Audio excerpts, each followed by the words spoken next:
College का आखिरी दिन था। समीर अपने दोस्तों के साथ खड़ा अपनी महंगी घड़ी और जूतों का दिखावा कर रहा था। तभी रमेश अपनी साइकिल लेकर वहां से गुजर रहा था और उसे देखकर समीर उसे रोकता है और उसका मजाक उड़ाते हुए बोलता है। भाई, ये घड़ी 50,000 की है।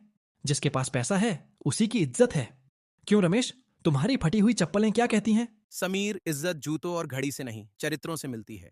बड़ी बड़ी बातें। देखते हैं तुम्हारी ये ईमानदारी तुम्हें कहाँ ले जाती है। कॉलेज खत्म होने के बाद रमेश अपनी पुरानी साइकिल लेने के लिए कॉलेज के पार्किंग एरिया के पास जाता है। तभी उसे जमीन पर एक भारी काला बटुआ मिलता है। रमेश ने बटुआ खोला। उसमें हजारों रुपये, क्रेडिट कार्ड्स और एक बहुत जरूरी आईडी कार्ड था। वह आईडी कार्ड प्रोफेसर शर्मा का था। पास में समीर खड़े खड़े ये सब देख रहा था। वह तुरंत रमेश के पास आता है और बोलता है।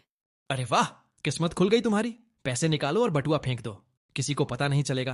प्रोफेसर को क्या फर्क पड़ेगा, वो तो अमीर हैं। नहीं समीर, ये गलत है। ये पैसे मेरे नहीं हैं। मुझे मेरे दादाजी ने सीख दी है कि हमें अपनी मेहनत के बिना मिले हुए पैसे नहीं रखने चाहिए। रमेश प्रोफेसर शर्मा के केबिन में पहुंचता है। प्रोफेसर बहुत परेशान होकर इधर उधर कुछ ढूंढ रहे थे। तभी रमेश बोलता है। सर, क्या आप ये वॉलेट ढूंढ रहे हो? मुझे ये पार्किंग में मिला। बेटा, तुम्हारा बहुत बहुत शुक्रिया। इसमें पैसे से ज्यादा मेरी माँ की आखिरी निशानी, एक पुरानी तस्वीर थी जो मेरे लिए अनमोल है।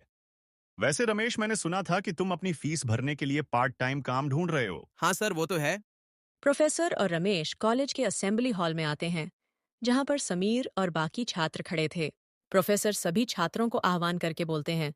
सुनो सब, कॉलेज की तरफ से इस साल की स्कॉलरशिप बेस्ट स्टूडेंट के लिए रमेश को दी जाती है। सिर्फ पढ़ाई के लिए नहीं, बल्कि उसकी ईमानदारी के लिए।